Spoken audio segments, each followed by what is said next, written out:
Have you ever wondered why the people who look rich often aren't, and the people who look ordinary are the ones who actually have real wealth? Why is it that some people who drive modest cars, live in simple homes, and wear average clothes are quietly sitting on millions of dollars? Welcome to this direct and straightforward audiobook summary of The Millionaire Next Door. The Surprising Secrets of America's Wealthy by Thomas J. Stanley. This summary is designed to fit the complete book into a bite-sized format under 15 minutes. I pulled the most important key takeaways from this book and have them here for you in one simple summary. If you like this content, make sure to like and subscribe. Let's not waste time and dive right in.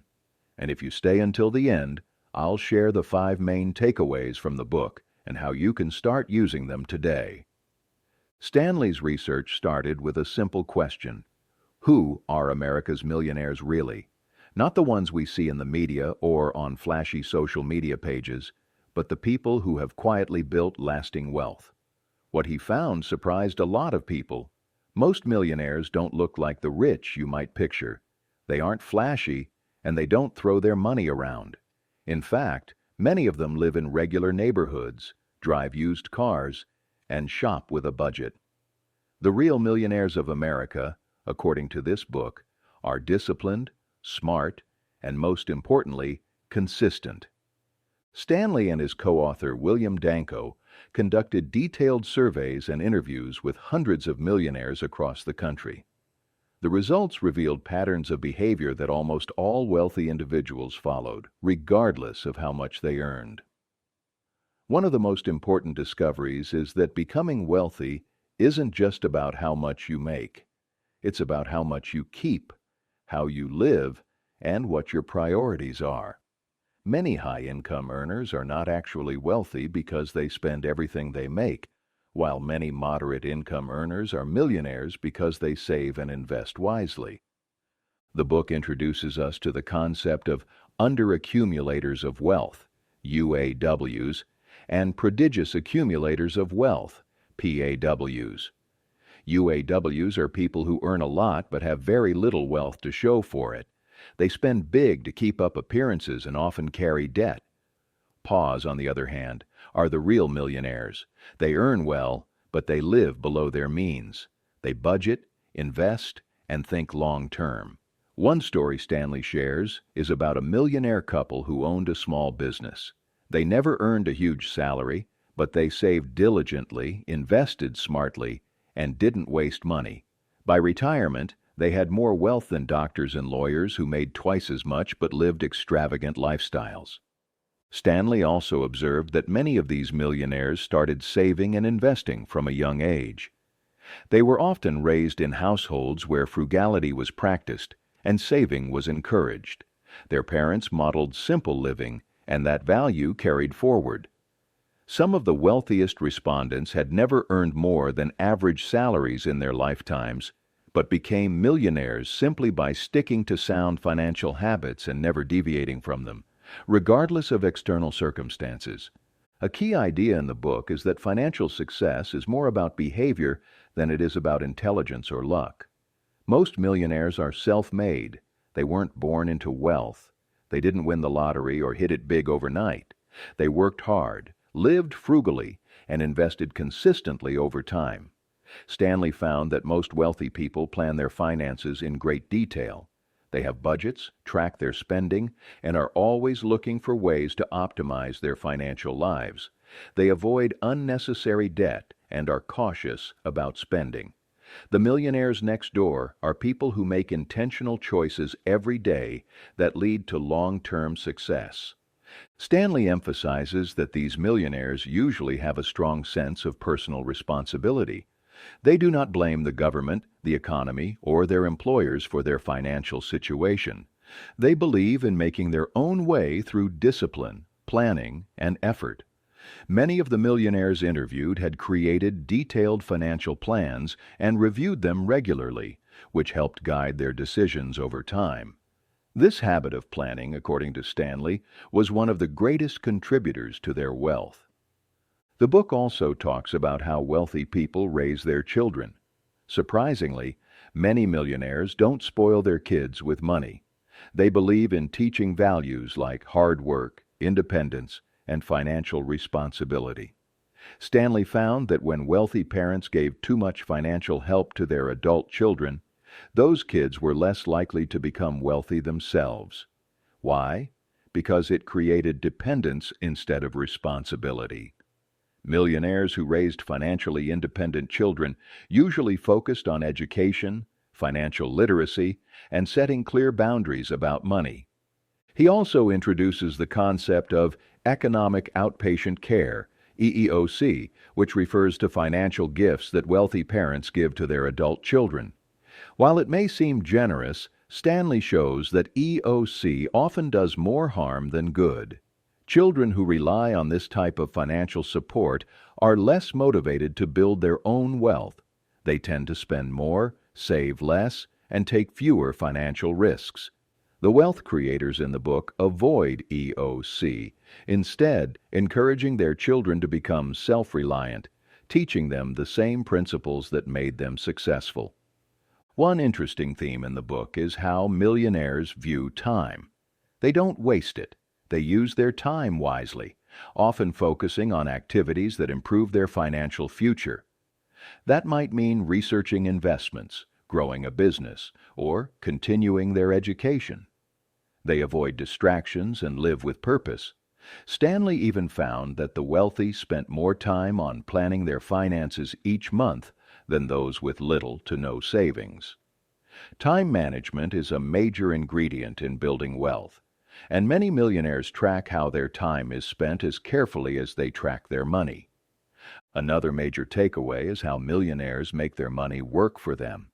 Instead of relying on a single paycheck, they invest in stocks, real estate, and their own businesses. Many of them are entrepreneurs or self-employed. They prioritize financial freedom over status. That means saying no to the newest car or the biggest house so they can build a portfolio of income-producing assets. They focus on long-term growth rather than short-term pleasure. The book highlights a simple but powerful truth. Wealth is what you don't see. It's the money saved, the investments made, and the debt avoided. The person with the fancy suit and luxury car might be broke, while the person in jeans and an old pickup might be a millionaire. This flips the common idea of wealth on its head and encourages readers to stop chasing appearances and start building real financial strength. Stanley also emphasizes the importance of goal setting and discipline. Millionaires tend to set clear financial goals and stick to them. They save a large portion of their income and invest it wisely. They avoid impulse buying and plan major purchases well in advance.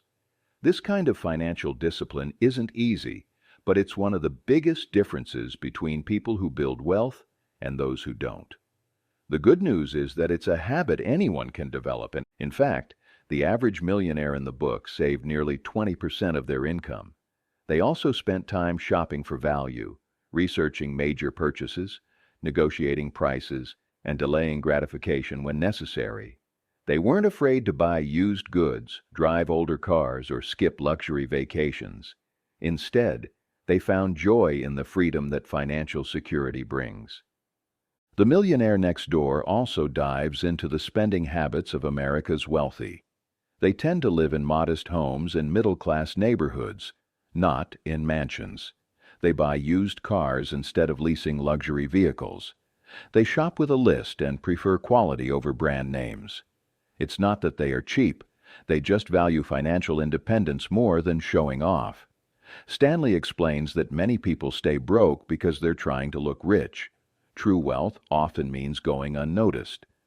Another fascinating point made in the book is about professions. Many of the millionaires Stanley studied were small business owners, self-employed professionals, or even farmers and welders. While we often think of doctors and lawyers as being rich, many high-income professionals actually have low net worths because of their spending habits. This shows that what you do for a living matters less than how you manage your money. In fact, Stanley shows that many millionaires chose less stressful careers that offered them more freedom and the ability to live frugally. He also found that the wealthy often choose to live in older neighborhoods where housing prices are more stable and taxes are lower. Instead of stretching to buy a big home, they buy what they can easily afford. These decisions allow them to save more and avoid being house poor, a common trap for many who chase the American dream through bigger homes. Now let's go through the 5 most important takeaways from the book and how you can start applying them to your life today. First, live below your means. Don't spend everything you make. Create a budget, track your spending, and cut back on things that don't add real value. It's not about deprivation, it's about priorities. Second, build financial discipline. Set savings goals and stick to them. Pay yourself first before you pay bills or spend on wants. Make saving and investing automatic by setting up transfers to your savings or brokerage account. Third, think long-term. Real wealth takes time. Start investing early, even if it's a small amount. Choose investments that grow steadily and avoid chasing quick wins. Remember, wealth is built step by step. Fourth, avoid lifestyle inflation. Just because you earn more doesn't mean you should spend more. Keep your expenses steady as your income grows and use the extra to build your assets. Fifth, focus on financial education. Read books, listen to podcasts, and talk to people who are financially wise. The more you learn, the better decisions you'll make. Understand taxes, investing, debt, and budgeting.